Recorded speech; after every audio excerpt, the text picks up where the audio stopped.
Hello, everyone. Welcome to this week's episode of At the Boundary, the podcast from the Global and National Security Institute at the University of South Florida. I'm Jim Cardoso, Senior Director for GNSI and your host for At the Boundary.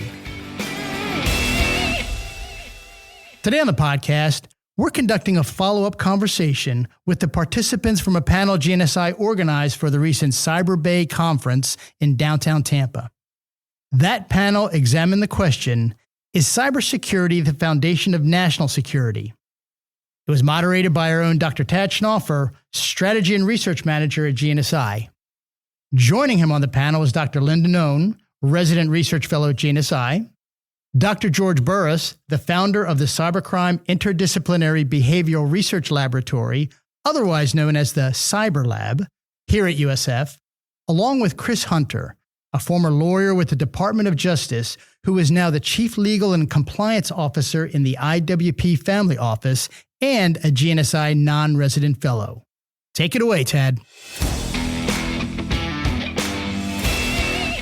Well, we're here with the GNSI team that spoke at Cyber Bay on a panel, Is Cybersecurity the Foundation of National Security?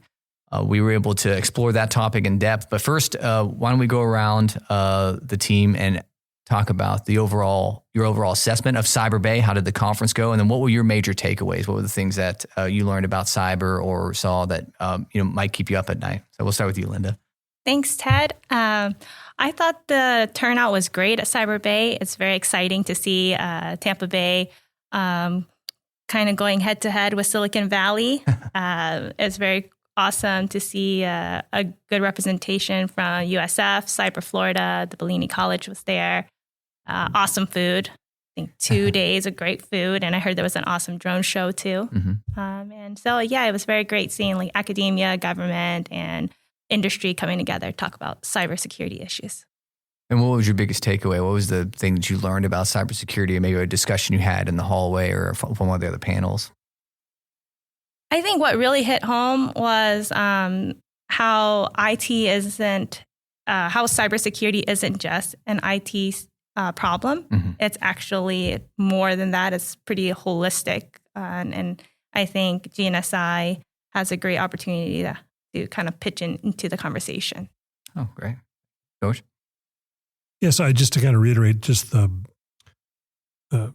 diversity of people that were there in terms of their backgrounds in military, law enforcement, cybersecurity, academia, and so on, right? So I've been to a lot of different cybersecurity conferences, and, they tend to go towards, one particular group. There might be an academic conference where they're mostly all academics or professionals.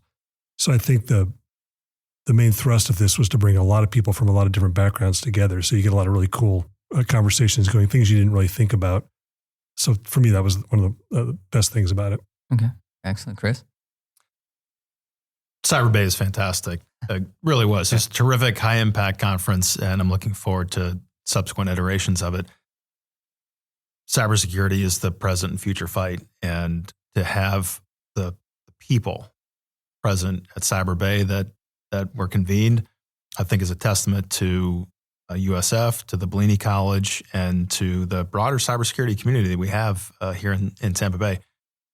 Exactly as George just mentioned, I would really single out and highlight the people, because cybersecurity is, while a technical problem, at the end of the day, it's also a people problem, but also people solve that problem. And we had some outstanding people from across the practitioner community, the military community, academic community. It was great.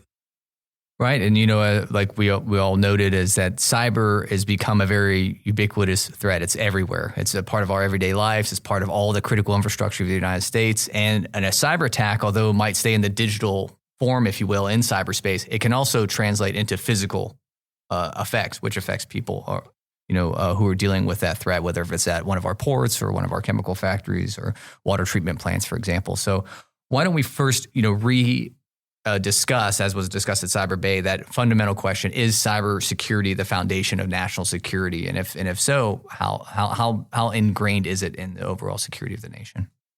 I think it's very much ingrained into our national security, especially in today's society, not only is our military very much digitally connected, but all of the fabrics of our society, from going to the grocery store to going to the bank, even on campus, everything has become interconnected on the digital ecosystem.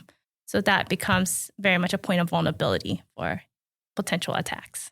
So, going back to that point is that everybody, kind of your point, Chris, as well, is that everybody's on the front lines now. So whether you're, just doing banking, just doing your day-to-day activities, most of it is happening in some form or fashion in cyberspace. So whether if it's a criminal attacking your account or a state actor, you're possibly a threat. And if that attack is large enough, it could have wider societal impacts. I very much believe cybersecurity is the foundation of national security today, tomorrow, and indefinitely.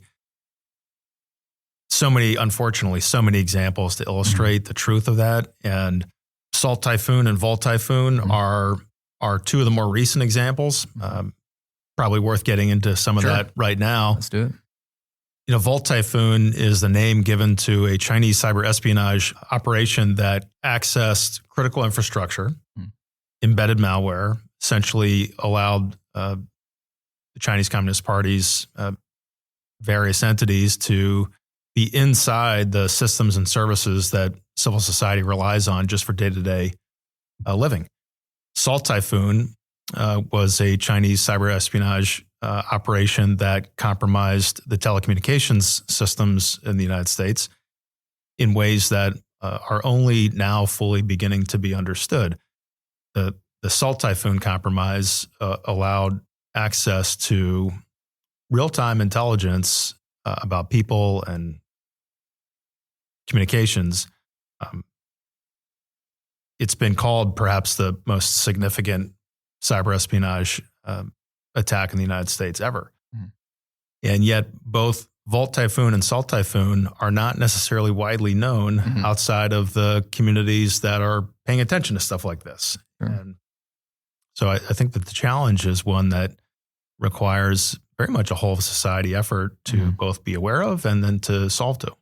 And that's, one of the things I think was terrific about Cyber Bay is it brought together that sort of whole of society representative group to really take seriously the problems and to think through solutions.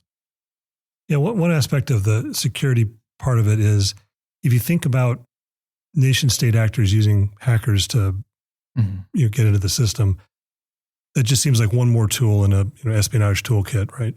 But the thing about hacking is it's evolved motivation where people are doing it sometimes for profit because they can make a lot of money off it, sometimes because they're kind of forced to do it, like especially if you're in a nation state where they're you're forced to do things because they make you do it.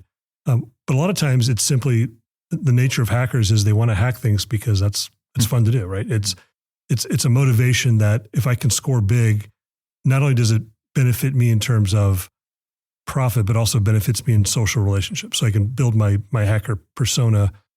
So it's always going to be the case where we're behind the curve, not just because technology evolves, but because the motivations of the hackers evolve and the way they do things is just, we're always going to be catching up to them, whether it's a nation state or an individual hacker in some remote country.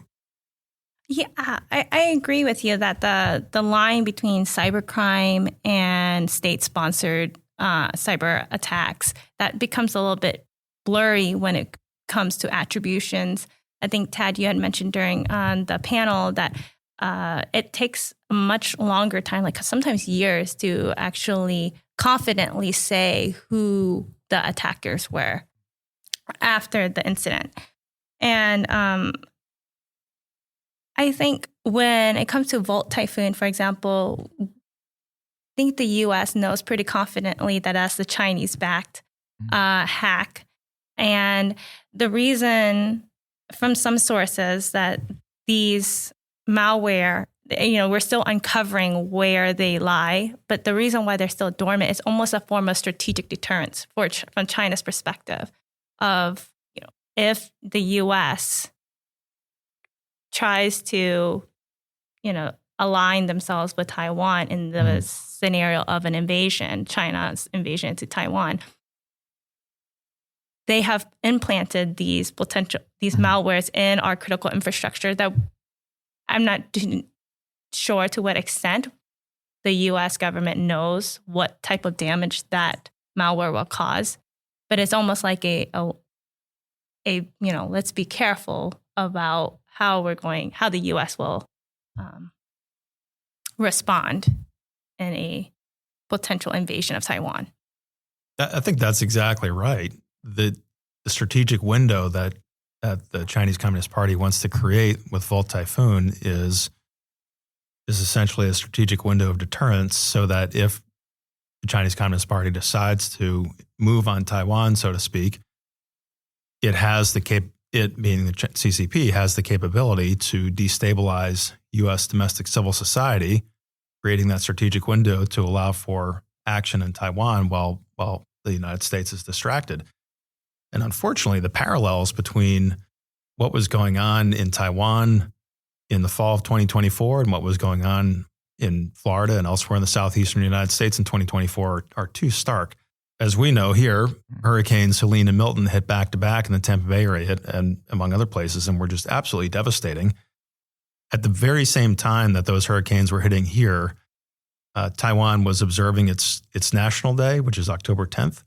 And the president of Taiwan at the time gave a speech that President Xi Jinping of China didn't care for. And the response was swift. Within 48 hours or so of the National Day speech, China engaged in what was called Joint Sword 2024B, which was a massive multi-domain military exercise in and around Taiwan, in the air over it and the waters around it, to demonstrate to Taiwan and to the world a level of kinetic ability to try to deter Taiwan from acting further on the ideas expressed during that National Day speech. Meanwhile, here in Florida, post Helene and Milton, civil society had become disrupted, not by Volt Typhoon, but by the hurricanes. So gas lines were extraordinarily long.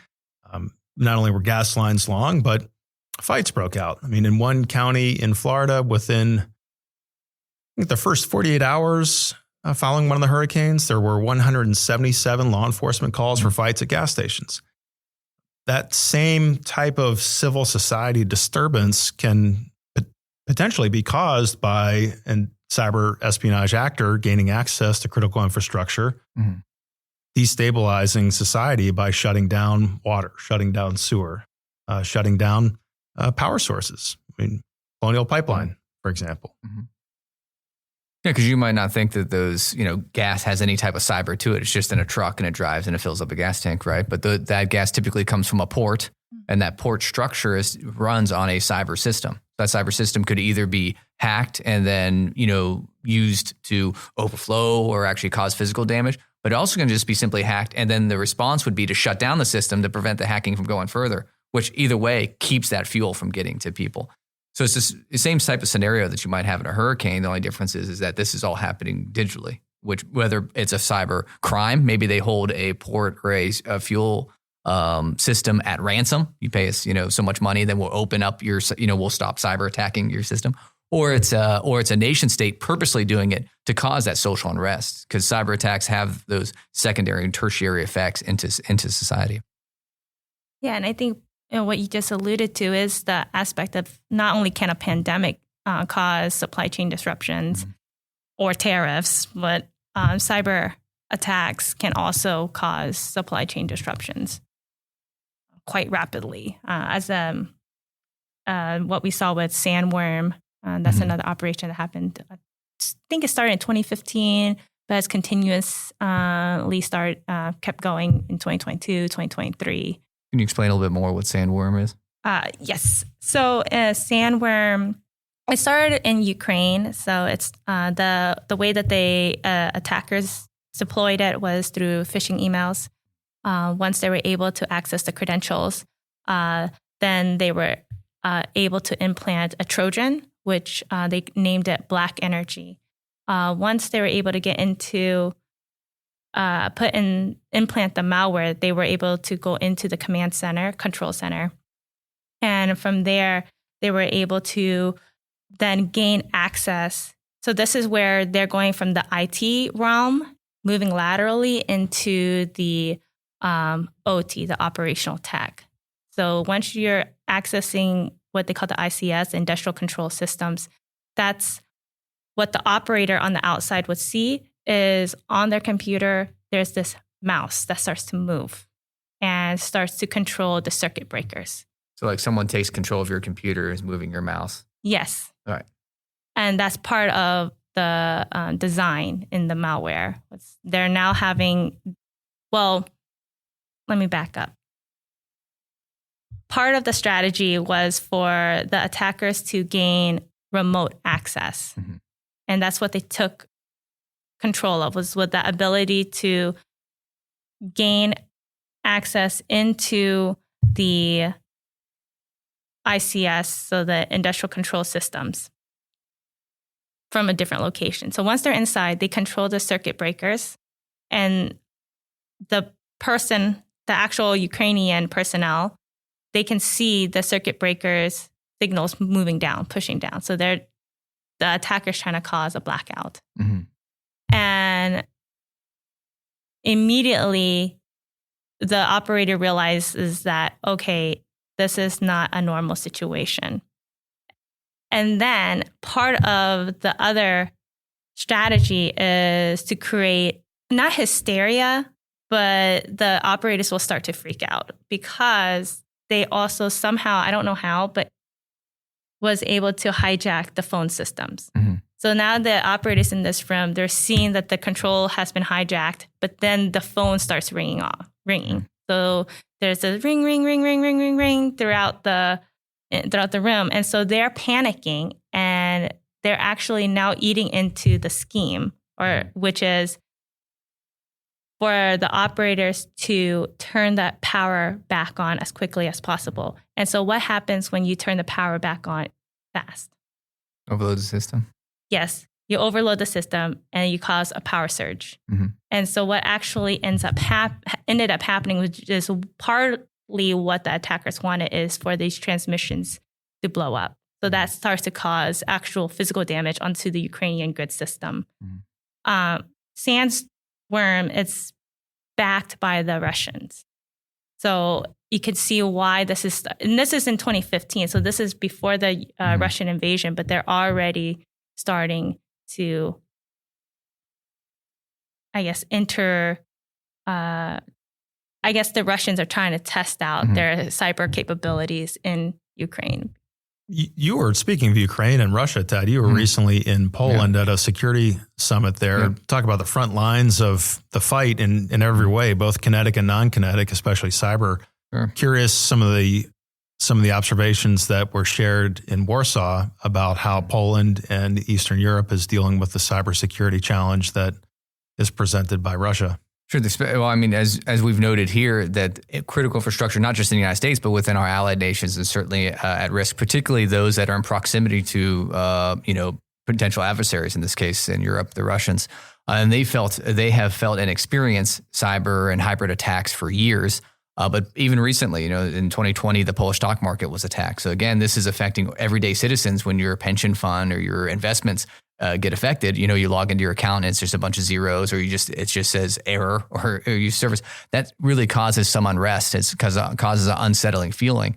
And that's that social dynamic where a cyber attack might sound relatively benign, but large spread, it can have some large societal effects. And that's what the Finnish use, these ideas of vital societal functions. So you have critical infrastructure, which is a piece of that, but you're also trying to hold society together. So that's trying to limit crime, trying to keep leadership informed, trying to keep messaging on task. So going back to what Linda was saying about the telephones, what if you have nobody you can call because the phones are down? So something bad has happened. You don't know what to do because you haven't been trained or you're not familiar with what's going on. And then the people you typically would call when something comes up, it's denied to you, that mode of communication. And one of the things that the Warsaw Security Forum we mentioned quite a bit was this major cyber attacks on the Ukrainian government right before the invasion in February of 2022, where the Russians knocked out or were able to cause a denial of service of many Ukrainian government websites. So what this might not sound like a big deal, but when the invasion started, people are looking for information. I'm a normal citizen in Kyiv. There's bombs going off. There's people in uniforms running around. I don't know what's going on. And an official source that I could trust would be maybe a government website, but that's not up. So now what do I do as a normal citizen? Am I supposed to run and hide? What is my reaction? So that's one of the key things as well for coming out of Cyber Bay, is that how do you message and, in a sense, get a society ready for that? But before we go there, maybe we talk about the deterrence and defense piece of it. Yeah, that's exactly what I was just going to say. So, how do you deter that? If you're, whether you're Poland, Ukraine, the United States, or any nation state that's on the receiving end of advanced persistent threat activity in the cyber domain, how do you deter the actor when, as Linda observed, attribution sometimes isn't immediate, if ever? On the one hand. On the other hand, sometimes attribution, although may not be pristine from a technical sense, is clear as day from a geopolitical sense. Sure. And the challenge then, of course, is to respond proportionally, but also to do so in a way that deters future conduct without taking a step up on the escalation ladder, so to speak, and keeping the conflict at a non-kinetic level. But, so many analogies. I mean, gosh, I remember when China hacked OPM many years ago, which is the federal government's human resources department. The Chinese Communist Party was able to suck out biodata on millions of Americans who held security clearances. They did it through cyber means. But imagine, as silly as it may sound, imagine a scenario where foreign nation state armed forces, descend on the HR building, set up a perimeter, go inside and steal all the HR files, and then exfil. That would be a pretty serious physical breach that would require a pretty serious, presumably, physical response. But when the very same thing is done, except quite frankly with greater effect, because the comprehensiveness is much easier to achieve from a cyber attack than from a physical theft, the dilemma is real. Right. How do you respond to an attack that clearly in the physical domain would be an easy response to a cyber attack, which you have that deniability and it happens so quickly and most people don't even realize it? So how do we deter those things? How do we respond to them?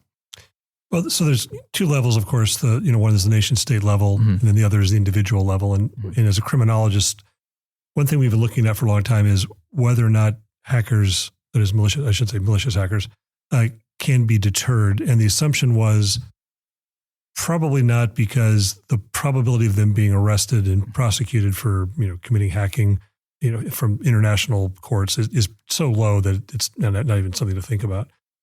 But then we put that to the test. So we did an experiment where we tracked a bunch of malicious hackers through a website called Zone H, where they can log their website defacements. So I'm a newbie hacker, and I want to prove myself so that I can make contact with more elite hackers. And I can learn more skills and so on. So I go to a website, let's say the UN's website, and I hack it. And on the front web page, I put SpongeBob flipping off the UN. And so that shows that I can do it. And I've done it for a major organization. So this website, Zone H, will then, I go to the website, I log it in. The website then sends a bot to take a picture of the defacement so I can prove it. And then I count that as a tick on my resume. So we know these people are hacking because they're showing us that they're hacking. So what we did was then randomly sampled a bunch of them, and then we followed them for a while on their social media. We made sure they had social media accounts, so YouTube, Facebook, TikTok, et cetera. And then we created our own fake hacker account. So we made ourselves a fake hacker, and so we kind of hacked the hackers. And I think we bought like 10,000 followers, and then we'd had our grad students would daily log in, just kind of post stuff on computer technology and hacking and stuff, so that we had our own presence. And then after a while, we messaged the hackers and we said, "Look, we just got we have a friend who just got busted. The FBI came with guns drawn. You need to lay low for a while, or else, because they're after us."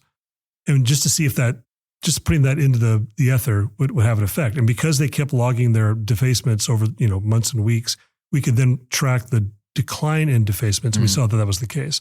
So somewhat surprising to ourselves that we saw that it actually did have a pretty good deterrent effect. And that's at the individual level. But one thing to think about is a lot of nation state actors may not be employed by the Chinese Communist Party military or the North Korean military. They may be hired out by these countries to do things that they don't even know why. They're just being paid to do it. So they're basically contract hires. So those people could probably be deterred again if they think that there's a possibility they're going to be arrested. Now, of course, the corollary of that is there has to be actually a threat there that the governments can go after them, and the FBI has in many cases. They've gone after people for ransomware or people for sextortion cases where they've arrested people in Africa and Europe for doing those types of things. Right, because going back to that point about deterrence is you can deter individuals because some of the state actors are just simply hiring hackers, and the hackers might not even know who they're working for. They're just getting paid, so that hurts attribution. It makes it very difficult to, again, blame the Russians or the Chinese for everything that goes wrong with cyber attacks, but also the international law piece. So if I'm a hacker and I'm doing a cyber attack from Turkey to the United States, for example, who's got jurisdiction? Who can actually adjudicate that and then prosecute if necessary? So it just creates some difficult barriers to deterrence. And then even on the defensive side, can you defend against cyber attacks or cybercrime completely? The Department of Justice a little while ago stood up what was then called the Disruptive Technology Task Force or Strike Force. And one of the more significant early cases that they brought involved an indictment of a Chinese national who had been an employee of Google and had used privileged access as an employee of a private sector company to essentially steal artificial intelligence technology for the purpose of advancing various interests in China and on behalf of Chinese entities. Oftentimes when cases like that are, 1, learned of, 2, investigated, and then 3, presented to a grand jury that returns an indictment, the bad actor, so to speak, is in a jurisdiction beyond reach. In this instance, that individual happened to be still in California and was arrested prior to leaving California, where he otherwise was planning to leave on a one-way flight back to China. That case is still pending. There was a superseding indictment brought earlier this calendar year, and I believe it was the first federal criminal prosecution involving the essentially foreign nation state-backed theft of artificial intelligence technology. That individual case can serve as, of course, specific deterrence against that one individual. By bringing it and publicizing it, it can also achieve a general deterrence effect on perhaps demotivating like-minded people. But those sort of like-minded people who might be otherwise affected by general deterrence are not, truly employed by the MSS, for example. And so I don't know that general deterrence actually has an effect on the foreign nation state-backed actors. One of the benefits, though, of one-off cases like that is it does a great job of informing business community for sure and society more broadly of the severity of the threat, the severity of the challenge. And I think that's one of the realities of today and tomorrow is that so much of the cybersecurity war fight, so to speak, is by and through the private sector. Sure. A lot of the activity that is happening to both defend and protect is being done by civilian warfighters working for private sector companies. Right, because a lot of our critical infrastructure is in private hands, and you have civilians often working in those power plants and those sewage plants, water treatment plants. I mean, again, the list goes on of all the critical infrastructure we have these individuals. And that goes to a point that was talked about at Cyber Bay, and I think we discussed on our panel a little bit, but that one of the weakest points in cybersecurity might be the employee themselves. So they might be lacking the training, or they don't know what to do when a cyber attack does something that they don't have the ability to counter. So what's that look like when the employee might be the weakest link, and how does that tie into, social engineering risks? Yeah, so October is Cybersecurity Awareness Month, right? So We're still there, yeah. Yeah. And so you see, which is the right thing to do, which is to increase awareness. Like so people like us will go on the local news and talk about it.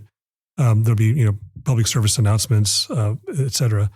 And that's all good. But the problem is it's not so much necessarily an awareness problem that people don't understand the risk is in general, is they don't understand the risk to themselves.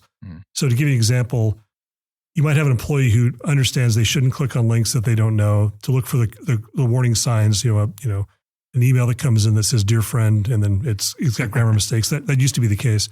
Now AI has really made that problematic because anyone can craft a targeted email, spear phishing email towards somebody that has all the details. So for example, let's say someone was targeting me, and they go and let's say I have a LinkedIn account, and they go to that and they say, "Okay, well here's your expertise. I'm going to send you an invitation to a conference in Paris, France in March, and click here to get more details." And like, okay, well that looks legitimate because it's come to me. But I know not just to click on a link because I have awareness. But let's say it's a day where I've had 20 emails, something's blowing up. I have to answer all these things. I really don't have time. And as the pressure gets up to act quickly and efficiently, then even though I have awareness, even though I know the dangers and the risks, I'm caught. And so I'm sure there's plenty of times where I may have clicked on something I shouldn't have just because of that reason. So it's not just awareness; it's also organizational issues like email load, pressure. Also, the higher level you are, if you're in the C-suite, whether you're a executive or an administrative assistant, you're going to be highly targeted for business email compromise. So again, not just knowing the general risk, you have to know the specific risk to your job, your position, and et cetera. It sounds like a lot of extra burden on an employee, right? So you have to screen pretty much every email and be judicious in seeing is one letter off, because that's typically how these come in. They're one letter off, and one letter is from a different alphabet, so it even looks similar, but it's the Cyrillic alphabet. And then so now that turns out to be a hacker, but you thought just in your glance that you were good to go. Yeah, well, a common one is instead of .com, it's .corn. If the fonts they're all lowercase, and so depending on the screen, the R in the end looks like an M. So it looks like a .com. Okay, what's a .com? That's probably legitimate, but in fact, it's not. Wow. So you even have to zoom in. Right. That's right. You have to zoom in on any of this. And again, that's, it's one thing for someone in just a company or maybe at the university, but someone who's working at a critical functioning site, it's a much bigger deal. So their responsibility is a lot higher on top of the stress of their day-to-day lives at the chemical plant, at the munitions plant, or whatever critical infrastructure we might be discussing. So why are those, obviously going back to your point, George, on the targeting piece. So if you're an employee at a critical site, a nuclear power plant or a munitions plant, what makes them so vulnerable to cyber attacks? Is it just simply because they're going to be exposed a lot more, they're a target, or what else? Yeah, that's pretty much, it's just that the hackers are looking for those specific people that are going to be important, right? So they're not just sending out phishing emails willy-nilly. A lot of them are targeted. And then you target an organization out of, let's say, 100 people you send an email, you just need one of those people to do the wrong click. So and it's cost effective. It costs them nothing to do it, right? And you don't even have to be a trained computer scientist to craft these things. There's hacker for hire services where you can actually just pay for someone, and you get the GUI, the graphical user interface, plug in the numbers, everything you need, send it off, and then it does it all for you, and you just pay for the service. Sounds like that would be illegal, wouldn't it? Like those sites would be. Oh, well, they're on the dark web. Yeah, of course. Yeah, of course. Okay, just to be clear. Yeah, it's not just something you Google. No. But that's obviously concerning. But what about maybe our chemical infrastructure, some other infrastructures? Yeah, I think over the last 20 years, the numbers of reported critical infrastructure incidents, so attacks on our critical infrastructure, has increased by tenfold consecutively over the last, within each decade. So for example, in 2005 time period, there was only about 10 reported incidents. Then you jump into 2015, 2010, 2015 time period. Now you're in the hundreds. And today we're in the thousands. There's been, so far this year, it's been 2,300 reported incidents of attacks on the critical infrastructures. And that number obviously is expected to increase. We're not sure if it's still on that same trajectory of 10x by the next decade or 100x, because now we're in the realm of AI being used to increase the frequency of these attacks. And so, but that's that's a good and bad thing. So if the offense is using AI, you would also assume that the defense would also and could use AI to speed up the patchwork and scanning for all these vulnerabilities. So it is getting more difficult, I think, in terms of securing the critical infrastructures, just because they're getting bombarded with these attacks at a much higher frequency than previously seen. So if you're an employee and you click on a link, what actually happens? So if I open the email, nothing. I haven't introduced malware, but it's just clicking on the link. That's the critical step. Maybe in the future it'll be sort of like what happened with the Spinal Tap drummer. They just spontaneously combust. Yeah. Right. Poof. Well, it can do a couple of things. So it can, most common thing is it'll send you to a website. So it's, it's still the social engineering part. So it'll say, click on this link for your, free access to Netflix or whatever. Mm-hmm. And so by doing that, then you go to the website, and then once you go there, it'll download the payload onto your machine, right? Mm-hmm. So it's whether it's surveillance or a ransomware or something like that, or sometimes it'll be an attachment, like say, here's an Excel file, click on this. So to give you an example, and this always think about this, when I moved here to Florida from a previous university, one of my I get an email from a colleague that says, here's the data, and there was an Excel file, and it came from their email address. And so I thought, okay, well, everything looks fine. I was about to click on it. I thought, but that's not the way they usually communicate. Usually there's a long list of things they want me to do. I'm like, well, that's weird. So I just reached out and called and said, did you send me something? And she said, no, I haven't sent you something in a couple of weeks. And I said, well, I think somebody's gotten into your email and they're using it to email me. So you need to call IT immediately. And then I just deleted the email. I probably should have sent it on to our IT to look and see what it was. But I mean, that was such a targeted spear phishing attack that they went into their, I don't know for sure, but probably what happened is they went into this person's email. They got inside, could read the emails and know that we communicated with data and knows that she sent me Excel files all the time. So it's all that insider information. Wow. Again, even if I have awareness, the chances of me clicking, it's greater and greater. Yeah. If it's late, it's 5 o'clock in the afternoon, you're just trying to get through the day. You're just like, it looks pretty good. Wow. I mean, but you caught that one. So, right. So that's pretty good. That's the one I caught. There's probably ones I didn't catch, but that's the one I got. But would you know? So if I'm working at a chemical plant, nuclear plant, would I know if I accidentally click on something that something's been installed, or is it pretty much all in the background? It's all in the background. Unless it's a ransomware that immediately pops up. Yeah, it probably a lot of times it's just surveillance, like the keystroke. They're logging your keystroke so they can see what your password is.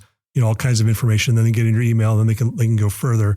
And a lot of times it doesn't have to be a key person that they go after. It could be somebody who's it could be a vendor that you do business with. They get into their account because they have low cybersecurity. Look at the email that you're talking to the buyer in your corporation, then send an email from that. Then you click on it. Now they're in your, and so on, right? So again, that's why it's evolved motivation. They're trying all these things, and some of them work, some of them don't work.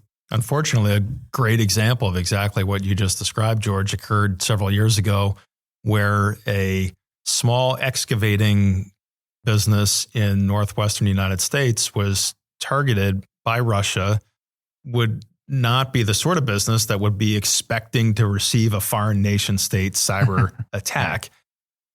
And that was precisely why it was targeted, because it had no particular reason to have enhanced cybersecurity defenses. And it just so happened to provide services to a utility. It then became the backdoor, the vector into the utility, which then allowed Russia the capability to essentially shut down the grid if it had wanted to do so. And this was all publicly reported a number of years ago. But one of the big challenges, again, really for the private sector as much as for the government, is how to, in an age of scarcity and tight budgets, how to nevertheless allocate sufficient budgetary authority to have sufficient cybersecurity defenses, knowing that the reality is there's no such thing as a final state of being cyber secure. You can't build a cyber wall, right? Is that true? Can you so you can build a firewall, I guess, in cyberspace, but it's still not impenetrable because there's that human element we've been talking about. So you might have an amazing defensive, in the cyberspace, you have all these different protections. But if someone clicks on a link, now they're inside your wall, if you will, right? It's just that simple. So that's why the training, the awareness of employees, and then again, just normal citizens as well, as we've talked about. So you might be working at an adjacent industry to critical infrastructure, and you have responsibility there. And that's one of the topics we wanted to discuss a little bit more too, is what role does the government have with a partnership with the private sector to protect not only the critical infrastructure industry, but also those adjacent industries that are dealing with it. So we're not just talking about the military, but again, that vendor that's working with the oil pipeline, whatever it may be. SolarWinds, right? Yeah. I mean, SolarWinds is the breach that involved lots and lots of private sector companies and lots of federal government entities, major software, they're a major vendor in the software sort of supply chain.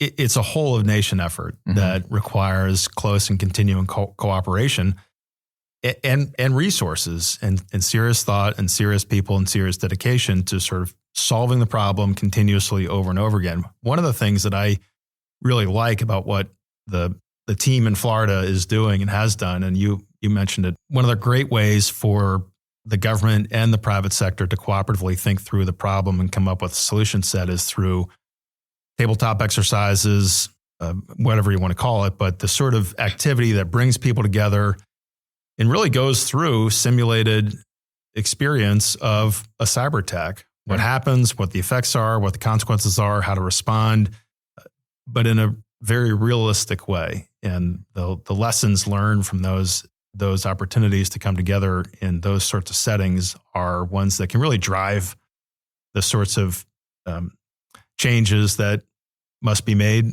whether you're in the government or in the private sector. Right, and that's one thing that Cyber Florida here at the University of South Florida is doing. They're doing a lot of hands-on education approach with legislators, with other groups, setting up those tabletop exercises, as well as educating students in middle schools and high schools as well. So getting them primed for their entire life will be cyber based. So they absolutely need to have that cyber literacy.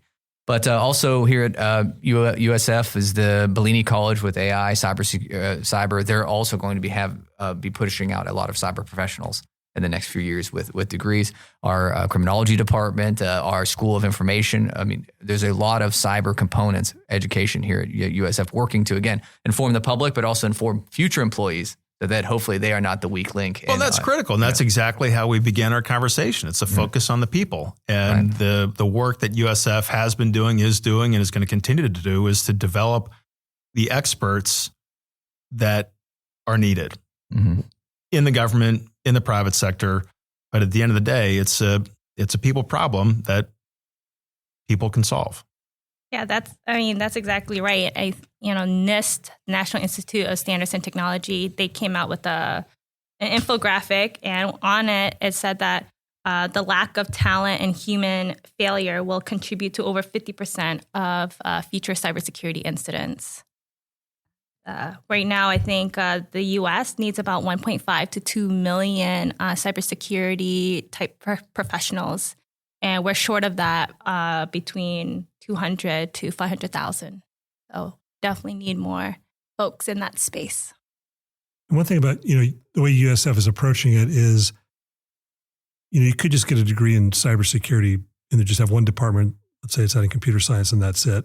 But I think we've come to realize is cybersecurity is such a vast, discipline that you need people in business to understand the cyber insurance aspect of it. You need people in information sciences to understand the big data issues. Computer science, for obvious reasons. Criminology, we're launching a bachelor's in cybercrime to teach the legal aspects of it, the social behavioral aspects, and then also digital forensics. Because so we're trying to train the next generation of law enforcement people to handle those types of things. So if you go to a university that's got a lot of those options, you should be able to learn, pick out a sort of a niche area that allow you to be like really top performing, future cyber professional. And I also want to put a plug in for Florida, since we're pretty attuned to preparing for natural disasters, hurricane prep. I started thinking about this a bit more when it came to how do we prepare for a cyber attack, especially when it comes to critical infrastructures. And the outcome, whether it's a natural disaster or an attack on the grid system, it would physically be about the same. Like we're talking about food shortage, fuel shortage, lack of power. And so I was looking at the hurricane prep list for like Floridians, and I'm like, oh yeah, you need all these critical documents because you can't access it through the computer. You need to have cash on hand. You have to have a certain amount of food supply. The only difference between a hurricane prep list and a cyber attack prep list is the season. In Florida, it's from May to November. And for a cyber attack, it's going to be year round. So. And one of the other things about hurricanes, when I thought about this after our panel on Cyber Bay, is that hurricanes, you typically have a few days heads up. So you can, I should take some cash out. If you have a 0-day event with cyber, meaning 0 day, meaning you have 0 days to prepare, it's happening, just clicks, it happens. Now you have no power. How do you go out in the marketplace and again, procure food and survive for, maybe it's only 5 days, but 5 days is a long time if you don't have running water or you don't have electricity or all of the above. And we saw that with people who stayed in the Tampa area after Milton, for example. Many areas were out of power for 4 or 5 days. So are you ready to endure that? And while enduring it, ensuring that there's not civil unrest, which is the secondary piece I think we've already touched on. So, we're talking about preparing, what can an individual citizen can do. But what about, at the level of our critical infrastructure and things like SCADA? What could they do possibly? Toss it over to you, Linda. So with SCADA, SCADA stands for Supervisory Control and Data Acquisition. This is a software is deployed across sectors, whether it's in the chemical facilities, critical manufacturing, energy, fuel, transportation. It's a common software, and it's the connector between the IT systems and the OT, so the operational tech. And so what that really means, when you hear the word SCADA, you're really thinking about physical systems that have been connected to the IT. And it allows engineers to gain remote access to the power plants, for example, because it's really inconvenient to go all the way out into the power plant to monitor and control the systems. It's much more convenient and efficient to do it remotely. But that's also a point of vulnerability and area where attackers would like to enter. How would you secure that? I'm not sure. But I know from what Cyber Command did that was novel is Cyber Command was on one floor of a building, and what General Nakasone had done was move the NSA into the same floor as Cyber Command to allow crosstalk much more efficiently. So like what Chris was mentioning, the aspect of the human in planning for the security. I think similar thing can happen with at a organizational level for these companies with these critical infrastructure is moving their IT team with their OT team in one central area so that there's constant communication and that. Yeah, so if there is anything that happens, it could be you have a human there to try to address the problem or humans as soon as possible. Right, because right now when you need IT, you send an email off and you wait, a week, and then they show up at your office and they help you out with what it is. But if you're actually having an operational crisis, kind of like we talked about with the Ukraine piece towards the beginning, you're going to want someone who has that cyber background, that IT background that can tell you this is a problem. We should just shut everything down to stop the attack, or what they might have that expertise. While you as the operator have the expertise of the actual physical plant. Yes, and actually going back to the Sandworm incident, if there was more crosstalk, yes, there's the IT team who knows how to turn the controls back on. But the OT operator may say, hey, let's not turn it on so rapidly because we don't want our transformers to blow. Interesting. So you pretty much need that human dynamic of both the cyber expert and then the operational expert. If not, you're going to have problems, which we saw in Ukraine. Wow. So with all that, plenty more that we could continue to discuss, but I'll just go around room rapid fire. Your big comment for, as we look at Cyber Bay coming back up in March of next year, what are some of the focus areas you think we need to continue this conversation on? Obviously, we've talked about the human domain, social engineering, some of the deterrence and defense factors within cyber, but where should this conversation go now? education and action. It's a virtuous circle. Every time you learn, you are better informed as an actor. And every time you act, you learn something from that. And it informs how you approach the next problem set. And that's one of the things that I think was fantastic about Cyber Bay. It's one of the things I think is fantastic about the work that GNSI and the Bellini College are doing at USF. And going forward, I think that's really where the answer will continually lie, which is in that education action interchange that's continuous and ongoing. I think we need to focus on readiness, both in Tampa Bay, but everywhere else in Florida and beyond, is what are small, medium, and large businesses doing to protect themselves? What's their level of preparedness? Find out who the innovators are, then who are the adopters, what's motivating all that. So sometimes you'll hear a lot of people say that cybersecurity is the Wild West. Mm-hmm. So anybody can, get a couple certificates, hang them on the wall and call themselves a cybersecurity expert and start a firm. But we need to really figure out, who is really driving the best practices within that. And so I think we can tame that a little bit just by finding out what the landscape is and doing some research on that. I think at Cyber Bay, I had mentioned the private sector. In addition to bringing the private sector more into the conversations, more so than they already are. And another area is civilian education, what to do in the aftermath of the cyber attack. I would like to see more of that. Well, that's great. And I think we've established pretty firmly that, cybersecurity is certainly a foundation of national security. You cannot have national security in today's modern era without protecting your cyber base. And as we noted, that cyber has a huge human component. And it's certainly going to be a cycle. It doesn't just end. We have a conference and now we've solved all of the cyber issues in the world. So we will look forward to the next Cyber Bay. We look forward to our ongoing conversations here at the Global National Security Institute. Thank you all for coming. Thank you. Thank you. Special thanks to all our guests today, Tad Schnaufer, Linda Nhon, George Burress, and Chris Hunter, for discussing the highlights of their panel at the recent Cyber Bay conference and also delving a little deeper into some ideas that arose afterward. It's become almost impossible to discuss national security without cybersecurity issues being part of the conversation. We hope you enjoyed this one. As we wrap up the podcast today, a couple quick notes. We're excited to announce the next GNSI Tampa Summit for March 2026. The theme of the conference will be Nuclear Weapons in Modern Warfare. President Trump's recent announcement on the resumption of nuclear testing created media waves and international responses and highlighted the reality that nuclear weapons on today's battlefield are not an abstract concept, but a distinct possibility requiring thoughtful policy discussions. GNSI Tampa Summit 6 is set for March 24th through 25th here at USF. You can find more info on our website. We'll drop a link in the show notes.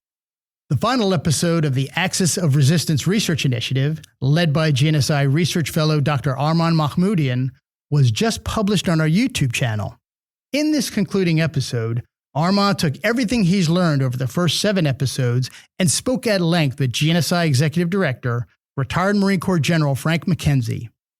As the former commander of U.S. Central Command, McKenzie's insight and experiences in the region offer a unique point of view that you can only find at GNSI. Check it out on our YouTube channel. Thanks for spending some time with us today on At the Boundary. Next week on the podcast, we're going to turn our attention back to critical minerals and resources, specifically cobalt. It's almost the stuff of legend, not to mention movies, and it'll be the star of an upcoming GNSI decision brief. Dr. Linda Nhon, GNSI Research Fellow, is writing that decision brief and will give us a preview next week on At the Boundary. You don't want to miss that episode or any other, be sure to rate, subscribe, and let your friends and colleagues know. Follow along with GNSI on our LinkedIn and X accounts at USF_GNSI, and check out our website as well at usf.edu/GNSI. While you're there, don't forget to subscribe to our monthly newsletter.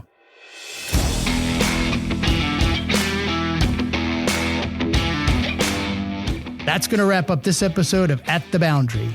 Each new episode will feature global and national security issues we found to be insightful, intriguing, maybe controversial, but overall just worth talking about. I'm Jim Cardoso, and we'll see you at the Boundary.